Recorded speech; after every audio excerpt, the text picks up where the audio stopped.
Jersey, Jersey क्या हुआ बेटा तुम्हें? नीलम आंटी ये ठीक है, बस सर पर मामूली सी चोट आई है जो चंद दिनों में ठीक हो जाएगी। मगर ये सब क्या है?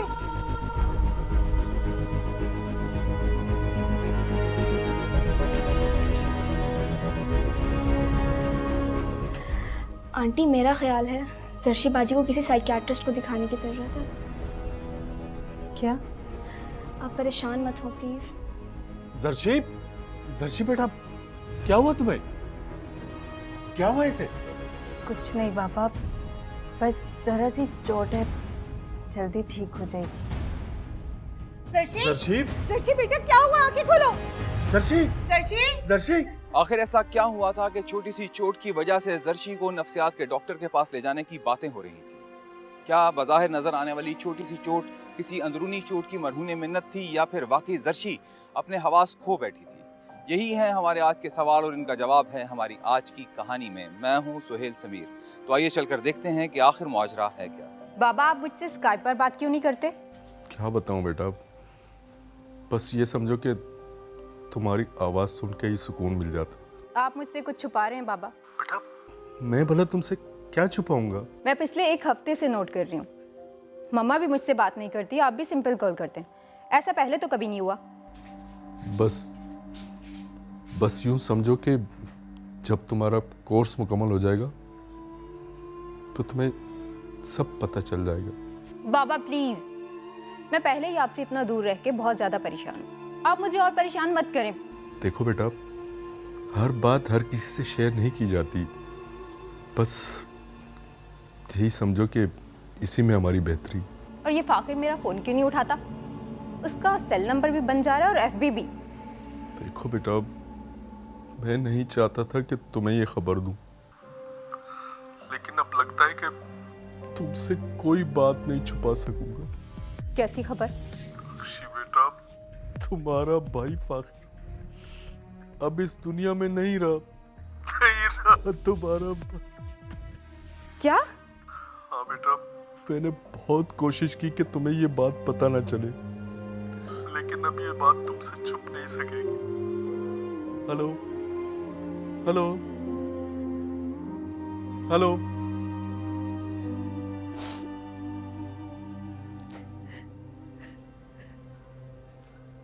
नीलम, आखिर कब तक तुम फाखिर की पुरानी चीजें देखकर रोती रहोगी? कब तक? मुख्तार, मुझे सुकून नहीं मिलता। मुझे हर वक्त ऐसा लगता है कि जैसे फाकिर हमारे ही दरमियान मौजूद है। अभी कहीं से भी आएगा और गले में हमारे डालकर झूल जाएगा। बस करो नीलम, बस करो। मैंने बड़ी मुश्किल से जब्त किया हुआ था, अब मुझसे और जब्त नहीं होता। नहीं है मुझ में इतनी हिम्मत। नहीं।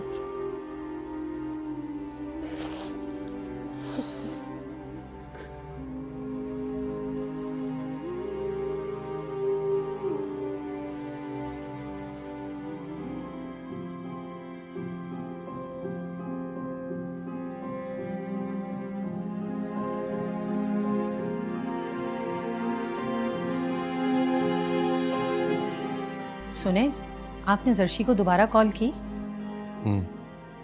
क्या कहती है?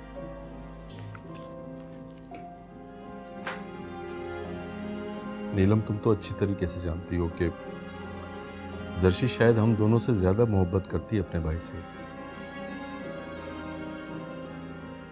वापस आने का कह रही है। क्या? और उसका कोर्स? मैं क्या कह सकता हूँ, मैं तो खुद को पहले से उसका मुजरिम समझता हूँ कि आखिरी बार उसके भाई की सूरत भी उसे देखने ना दी। लेकिन हमने तो ये सब उसकी भलाई के लिए किया ना, कि वो वहाँ अकेली है, उसके दिल पे क्या गुजरेगी। मगर वो तो इन बातों को नहीं समझ रही। तो अब क्या होगा? नीलम, मेरा जवान साला बेटा इस दुनिया से चला गया, मेरे लिए इससे बुरा और क्या होगा? क्या होगा बुरा इस?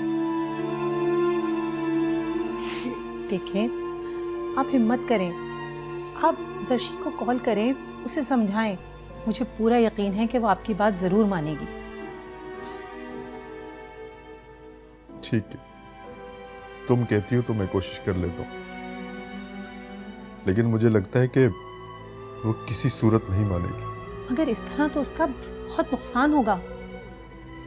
देखिए ना, अब जो होना था वो तो हो चुका।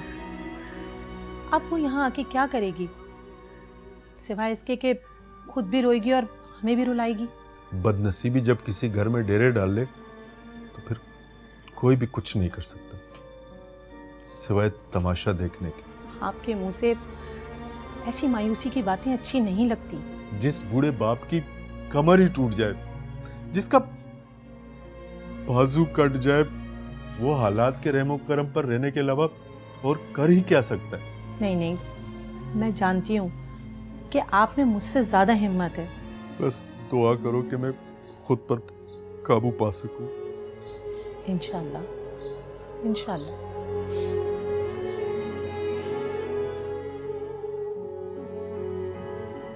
दुख इंसान को कभी कभार कुफर की हदों तक ले जाता है, जैसा कि मुख्तार के साथ हो रहा है। लेकिन ऐसे में अपनों की दिलजोई और दिलासा बहुत बड़ी नेमत साबित होता है।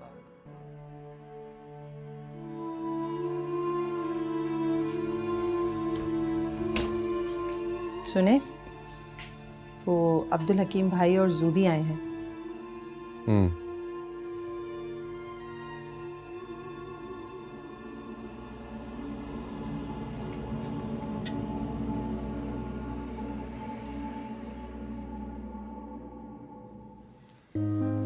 और हकीम भाई कैसे हैं? अल्लाह का शुक्र है, आप सुनाएं। नीलम बहन, कोशिश किया करें कि मुख्तार भाई को तन्हा ना छोड़ें। मैं तो अपनी से पूरी कोशिश करती हूँ कि उनका ध्यान बटाऊं, मगर अब्बू, मुख्तार अंकल पर इतनी बड़ी कयामत भी तो गुजरी है ना। बेशक वो बड़े साने से गुजर रहे हैं, मगर ये भी तो सोचो कि इस सब्र पे अल्लाह ताला उन्हें कितना अजर देगा। ये बात मैं उन्हें समझा समझा कर थक गई हूँ कि आखिर ये सब कब तक चलेगा। अस्सलाम वालेकुम। वालेकुम अस्सलाम। नीलम बहन बता रही थी कि जर्शी वापस आने का कह रही है। जी अब्दुल हकीम भाई, लेकिन ये बात तो उसके लिए मुनासिब नहीं है। अब चंद माह ही तो रह गए हैं उसका कोर्स मुकम्मल होने में। मैंने कहा था उससे, लेकिन भाई की जुदाई का सदमा बर्दाश्त नहीं कर पा रही है। उसका कहना है कि अगर वो वहाँ और रही तो पागल हो जाएगी। अल्लाह ना करे अंकल, ऐसा तो मत बोले। हाँ बेटी, काश मैं उसे अपने काम से ना भेजता तो वो इस तरह हादसे में ना मारा जाता। तौबा तौबा करें मुख्तार भाई, क्यों गुनाहगार हो रहे हैं? इस्तग़फ़ार पढ़िए। क्या कुछ नहीं पड़ता था मैं, मगर फिर भी मेरे साथ। ऐसा ना करें मुख्तार अंकल, खुद को संभालें प्लीज। कितना संभालूं खुद को, और फिर वो जर्शी मुझे संभलने दे तब ना। देखें मुख्तार भाई, इस सूरत हाल में मैं आपसे यही दरख्वास्त करूंगा कि जर्शी को वापस आने दीजिए।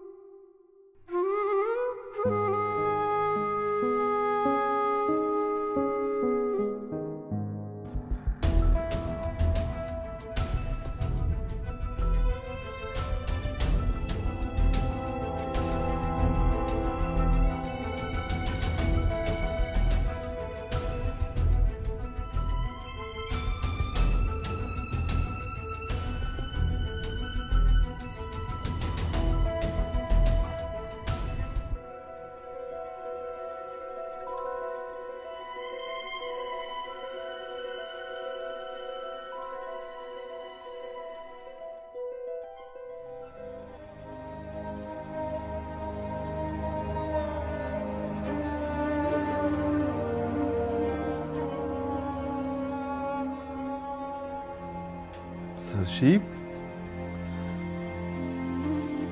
बाबा,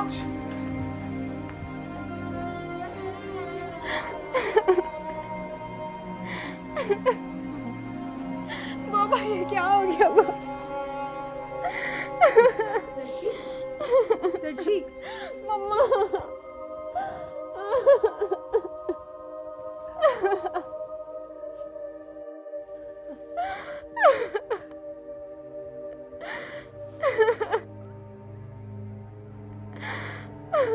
मुख्तार जर्शी को नहीं रोक सका।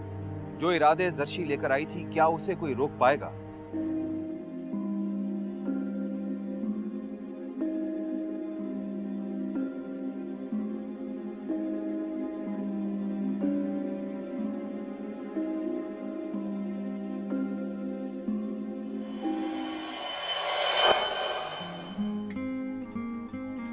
भाई जर्शी बेटा, ये केक पड़े पड़े थक गया है, प्लीज इसे काटो, बहुत देर हो रही है।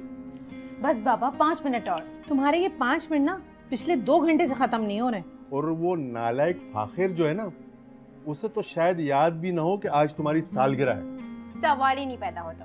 पापा प्लीज थोड़ी देर और, बस वो आने ही वाला होगा। Happy birthday to you, happy birthday to you, happy birthday my sweet Appo, happy birthday to you।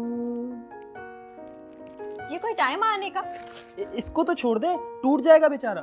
Hello mister Fakhir, तुम्हें पता है कितनी देर से तुम्हारा ही इंतजार हो रहा था? अरे बाबा, मैं आपको क्या बताऊं, मुझे तो कुछ समझ ही नहीं आ रहा था कि अपनी प्यारी सी अप्पो के लिए लेकर के आ जाऊं, इसीलिए देर हो गई। चलो भाई अब तो केक काट लो।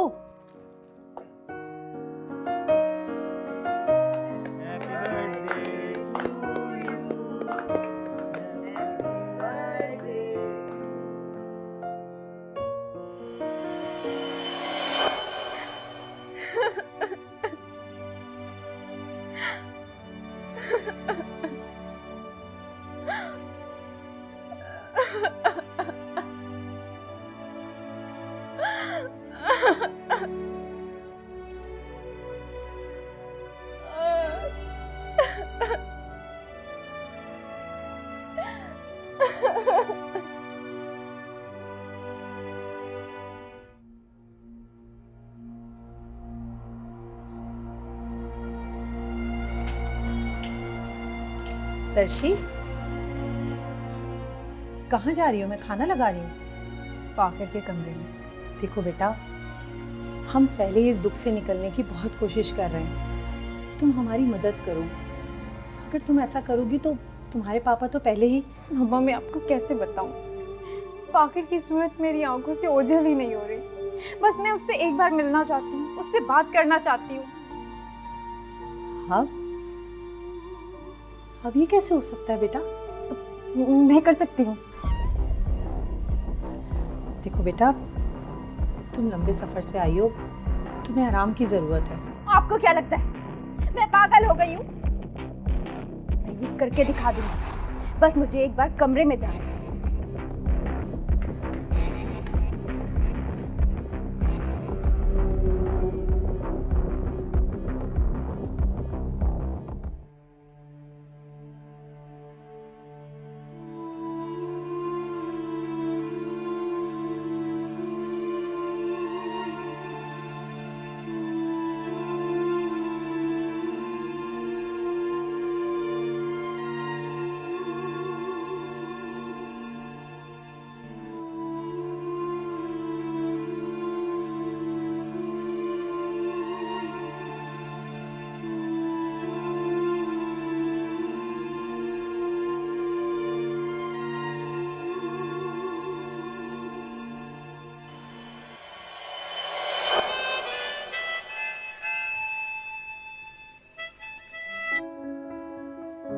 सॉरी आपू, आप डिस्टर्ब तो नहीं हुई? अरे नहीं छोटू, बल्कि जब तुम ये बजाते हो ना तो मुझे बहुत अच्छा लगता है। तुम रुक क्यों गए? बजाओ ना।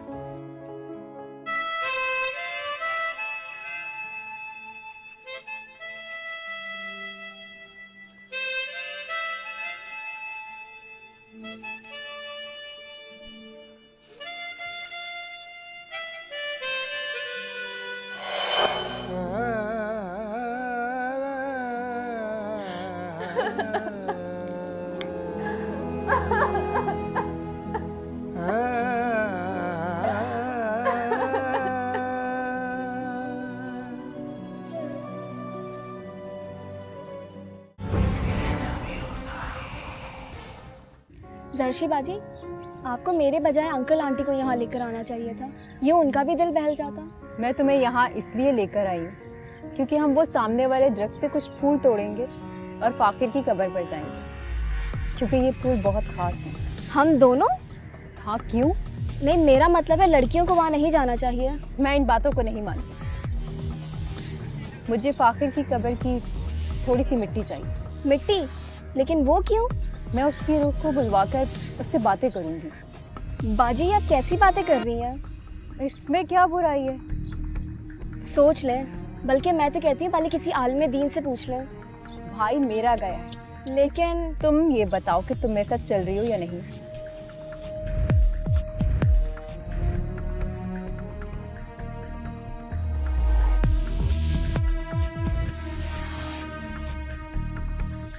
क्या वाकई ऐसा मुमकिन है कि जर्शी अपने मकासद में कामयाब हो जाएगी?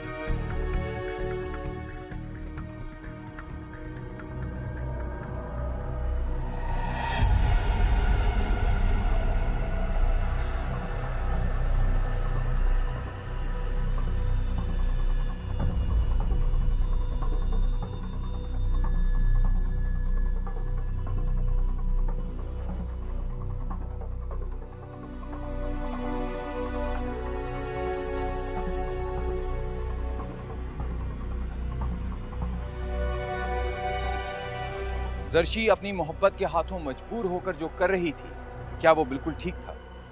या जो वो कह रही थी वैसा कर भी पाएगी, या महज दिल बहलाने की बात है? मेरी तो ये समझ में नहीं आ रहा कि आखिर उसके जहन में ये बात आई कहाँ से। कहीं से भी आई हो, मैं तो बस ये कह रही हूँ कि आप उसे रोकें। ऐसा ना हो कि कोई नई मुसीबत खड़ी हो जाए। भाई कैसे रोकूं? जब से आई है मुझसे तो मिलती ही नहीं है। एक दो दफा ही मुलाकात हुई है, और वैसे भी उसे पता है कि मैं घर पे ही रहता हूँ। आपको पता है आज वो कब्रिस्तान जाने का कह रही थी। कब्रिस्तान? चलो अच्छा है, कब्र देख लेगी तो कुछ तसल्ली हो जाएगी उसे। वैसे किसके साथ गई है? सूबी के साथ गई है। अभी तक तो आ जाना चाहिए था उसे। यही तो, आप एक फ़ोन करके पता तो करें कि कहाँ रह गई है। हेलो पापा। भाई कहाँ रह गई थी तुम? अरे यही तो बता रही हूँ, ये देखिए मैंने सारा इंतजाम कर लिया। किस चीज़ का इंतजाम? आज रात में फाकिर की रूह को बुलाऊंगी, आप लोग मेरे साथ रहिएगा। देखो बहुत हो गई ये फजूल बातें, अब मैं कुछ और नहीं सुनूंगा। आपने भी तो मुझसे इतना बड़ा वाकया छुपा के रखा था। मेरे इतने अजीज भाई का आखिरी दीदार तक नहीं करवाया आपने मुझे। अब आप ये चाहते हैं कि मुझसे बात भी ना करूं, तो ऐसा कभी नहीं होगा। मैं उससे बात जरूर करूंगी। बेटा, हम नहीं चाहते थे कि तुम्हारे दिमाग पे कोई बोझ पड़े और तुम अपनी तालीम जारी रख सको। तो क्या रख सकी मैं अपनी तालीम जारी? तो क्या हमने तुम्हें रोका था? ये तुम्हारा अपना फैसला था। तो फिर ये भी मेरा अपना ही फैसला है। देखो बेटा, समझने की कोशिश करो, हमारे अकीदे के मुताबिक ये गुनाह है। एक बहन अपने भाई से ये पूछना चाहती है कि वो उसे छोड़कर क्यों चला गया, इसमें क्या गुनाह है?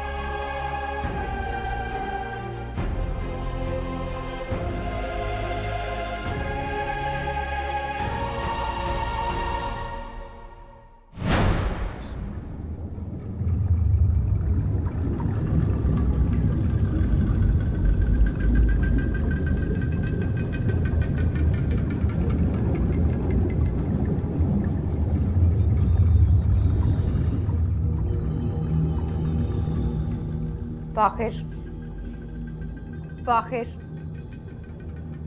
फाखिर, अगर तुम आ चुके हो तो अपनी मौजूदगी का एहसास दिलाओ।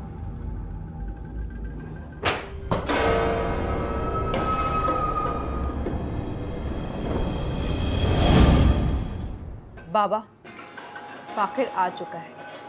अगर आप लोगों को उससे बात करनी है तो आप उससे सवाल पूछ सकते हैं। मेरे भाई, ये तुम्हारे साथ क्या हुआ है? पापा ने मुझे अपनी मेडिसिन लेने के लिए भेजा था। मैं मेडिकल के करीब पहुंचा ही था कि एक कार ने मुझे हिट किया। अब तुम किस हाल में हो? बहुत तकलीफ में हूँ, और तुमने मुझे यहाँ बुला के मेरी तकलीफ में और इजाफा कर दिया है। अच्छा, अगर मैं तुम्हें फिर से बुलाना चाहूँ तो क्या तुम आओगे? आना पड़ेगा, लेकिन अब मुझे जाना होगा।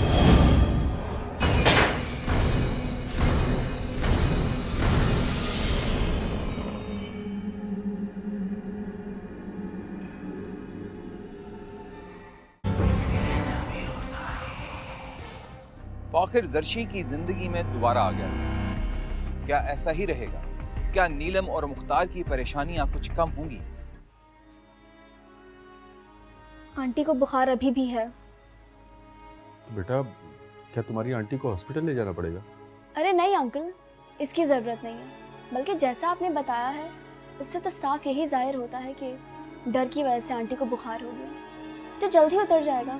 इसका बुखार तो ठीक हो जाएगा, लेकिन समझ में नहीं आता कि जर्शी का क्या करूं। अंकल मैं आपसे एक बात कहूँ, ये जो भी आपके साथ हुआ है ये नहीं होना चाहिए था। बेटा, मैं तो खुद बहुत डर गया हूँ, लेकिन क्या करूं?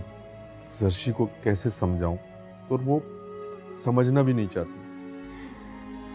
चलें अंकल, मैं चलती हूँ और मैं आपको एक मेडिसिन लिख देती हूँ, ये आंटी को याद से खिला दीजिएगा।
करते क्यों नहीं है? इस तरह तो मेरी बच्ची पागल हो जाएगी। हो जाएगी क्या? हो चुकी है। खुदारा, ऐसे तो ना कहें। मैं जो कुछ देख चुका हूं ना, अगर तुम देख लेती तो तुम भी यही कहती। मैंने बुलाया उसे, वो आए तो जरा बात कर लो। अस्सलाम वालेकुम बाबा, आपने मुझे बुलाया? बेटा, ये तुम्हें क्या हो गया है? मुझे क्या होना है मम्मा? देखो ना फाखिर, तुम्हारे जाने के बाद ये दोनों कितने उदास हो रहे हैं। फाखिर? फाखिर कहाँ है ना मम्मा? फाखिर, मम्मा को बताओ ना, अपनी मौजूदगी का एहसास दिलाओ।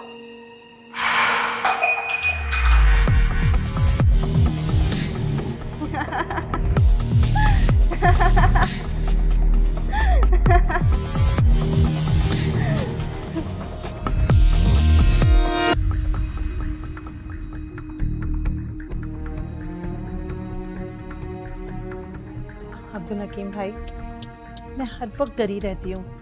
एक अनजाना सा खौफ हर वक्त मुझे लगा रहता है। नीलम बहन, आप घर में सूरह नास और सूरह मुल्क का वर्द करती रहोगे। मगर अब्दुल हकीम भाई, जब तक हम इस मसले को जड़ से नहीं काटेंगे कुछ भी नहीं होगा। मैंने अपनी एक साइकियाट्रिस्ट दोस्त से मशवरा किया है। वो कहती है कि जर्शी को एक बार उसे दिखाना पड़ेगा। ये सिर्फ नफ्सियाती मामला ही नहीं, बल्कि जब हम कुदरत के मामलात में मदाखलत करते हैं तो उसका खमियाजा भी हमें भुगतना पड़ता है। तो क्या मैं अपनी बेटी से हाथ धो लूं? मैंने अपने उस्ताद से तस्करा किया था। उन्होंने बताया है कि घर में 40 रोज तक सूरह बकरा की तिलावत की जाए तो सब इंशाल्लाह ठीक हो जाएगा। सरशी का क्या होगा? क्या करेंगे उसका? जब तुम रोज सूरह बकरा की घर में तिलावत करोगे तो जर्शी की कैफियत बेहतर होती जाएगी। अब्दुल हकीम भाई, अब मैं कोई भी सदमा बर्दाश्त नहीं कर सकती।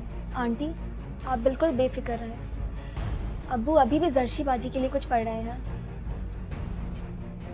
आपका बहुत शुक्रिया अब्दुल हकीम भाई, आपने और ज़ुबी ने अपनों से बढ़कर हमारी मदद की। सब कुछ मिन जानी वल्लाह, मैं तो कुछ नहीं कर सकता और ना ही कोई और। तो फिर अंकल की फैमिली इतने क्राइसिस में क्यों चली गई अब्बू? जिंदगी और मौत अल्लाह की दो मुख्तलिफ मसलतें हैं। बाहैसियत मुसलमान हमारा अकीदा है कि जब इंसान मर जाता है तो उसकी रूह आलम बरज़ख में चली जाती है और क़यामत के रोज़ वापस लौट आती है। लेकिन अमेरिका और यूरोप में शैतान की पैरवी करने वाले लोगों ने सादा और भोले लोगों को वरगलाया है। लेकिन इस तरह पर्दों का खुद से हिलना, खिड़की का इतनी ज़ोर से खुद से बंद हो जाना, ये सब क्या है? तकरीबन हर घर में इंसान के अलावा अल्लाह की दूसरी मखलूक भी रहती है। आपका मतलब है जिन्नात वगैरह? सिर्फ यही नहीं, अशरात और दीगर जानवर हमारे घर का हिस्सा होते हैं। तो क्या वाकई जन्नात हमारे साथ रहते हैं? बिल्कुल। बाज़ दफ़ा जब वो हमारे किसी अमल से मुतासिर होते हैं तो वो जाहिर भी होते हैं। यानी जर्शी फाखरी की रूह से नहीं बल्कि किसी गैर मर्री कुव्वत से बात करती है। वल्लाह आलम, कयास तो यही कहता है, लेकिन अगर किसी चीज़ का तस्वुर ही नहीं तो उसका जिक्र क्या?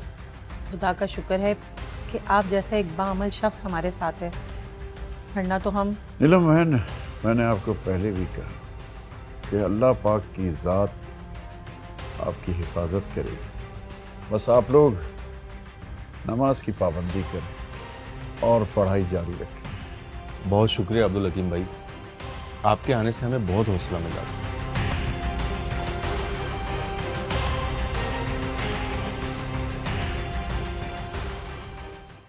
अल्लाह बस इसको हिदायत दे। वो मैं ज़रा पार्क तक जा रही हूँ। लेकिन बेटा तुम फूल तोड़ने पार्क ही क्यों जाती हो?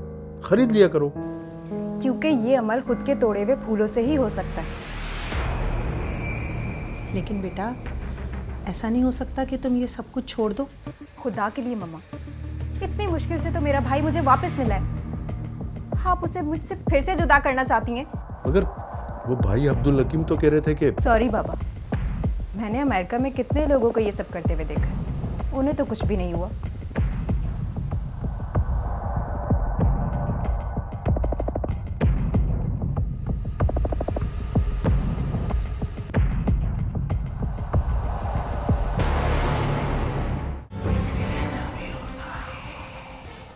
इसके बाद जो कुछ हुआ वो आप देख चुके हैं। आइए एक बार फिर से देखते हैं।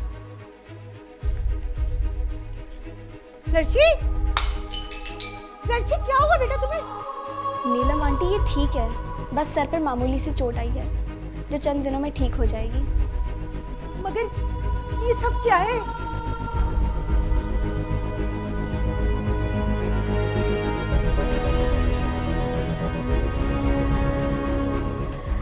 आंटी मेरा ख्याल है जर्शी बाजी को किसी साइकियाट्रिस्ट को दिखाने की जरूरत है।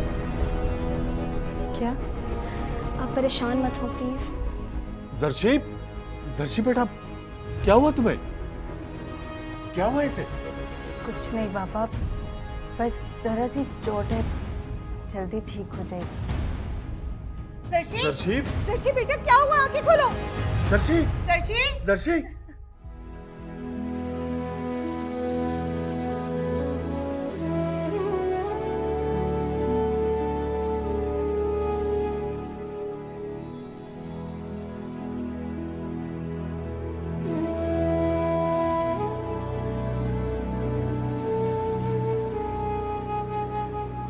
हैरत है, मैंने आज सुबह ही जर्शी बाजी का सीटी स्कैन और सारी रिपोर्ट्स करवाई थी जो सब नॉर्मल थी, फिर अब इनकी ऐसी हालत क्यों?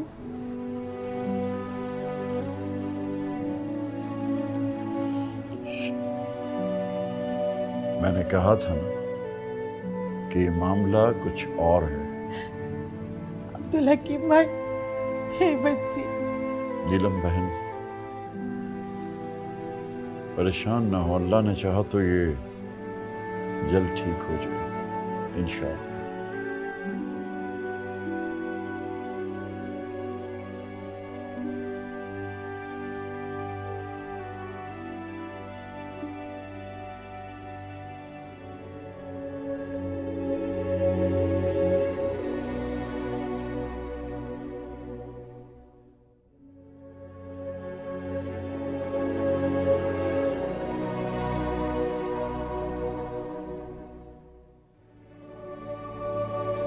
मम्मा, बाबा, प्लीज़ मुझे माफ़ कर दें आप लोग। मैंने आप लोगों को बहुत ज़्यादा परेशान किया है।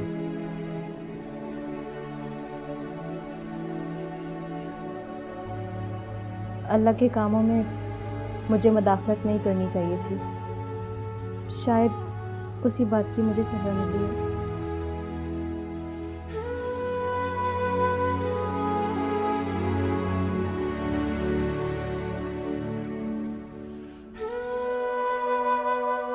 मोहब्बत जैसी भी हो, कभी कभार ऐसे ऐसे रंग दिखा ही देती है।